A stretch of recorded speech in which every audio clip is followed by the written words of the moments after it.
Welcome to பென்ட்ரி study. நான் கார்த்திக் ராமச்சந்திரன் பேசுகிறேங்க. இன்றைக்கி நம்ம 2025 வரப்போகிற டிஎன்பிஎஸ்சி எக்ஸாம்ஸ்க்கான இம்பார்ட்டன்ட் பிடிஎஃப் கம்பெரிஷன் தான் பார்த்துக்கிட்டு இருக்கோம்.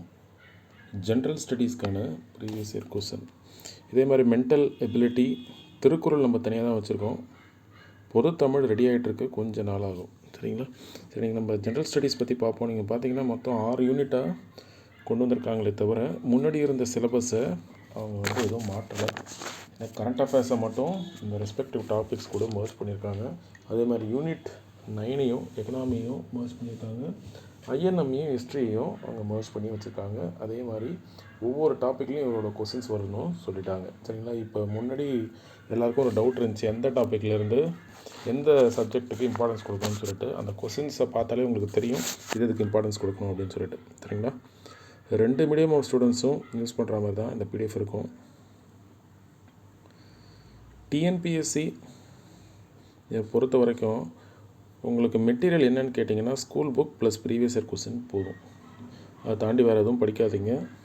அது உங்களுக்கு கன்ஃபியூஷனில் தான் கொண்டு போய் விடுமே தவிர உங்களுக்கு மார்க்கை இன்க்ரீஸ் பண்ணாது, டிக்ரீஸ் தான் பண்ணும். ஏன்னா நிறையா மெட்டீரியல் சேர்ந்துடும், எது படிக்கிறதுன்ற கன்ஃபியூஷன் வந்துடும். அதனால் ப்ரீவியஸ் இயர் கொஸ்டின் அனாலிசிஸ் பண்ணி பார்க்குறப்ப ஸ்கூல் புக்கே போதுமானது. அடிஷ்னலாக இந்த ப்ரீவியஸ் இயர் கொஸ்டின். சரிங்களா, இதை நம்ம சப்ஜெக்ட் வைஸ் எந்தெந்த எவ்வளோ இருக்குதுன்னு சொல்லி காமிச்சிட்டோம். நீங்கள் கோத்ரூ பண்ணுங்கள். 7648 கொஸ்டின் இருக்குது. இதை நான் ஒவ்வொரு எக்ஸாம்ஸ் நடந்து முடிஞ்ச உடனேவே நான் அப்டேட் பண்ணிட்டு தான் இருக்கேன். சரிங்களா, நீங்கள் பாருங்கள்.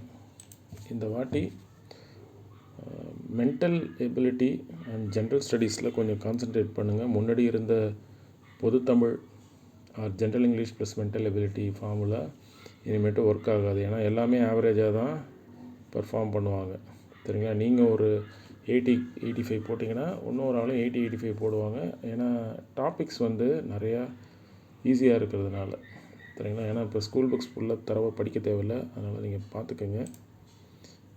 யார் யார் இன்ட்ரெஸ்டடோ எனக்கு இந்த நம்பருக்கு வாட்ஸ்அப் பண்ணுங்கள், நான் எப்படின்னு சொல்கிறேன். சரிங்களா, we will meet in next class. Thank you.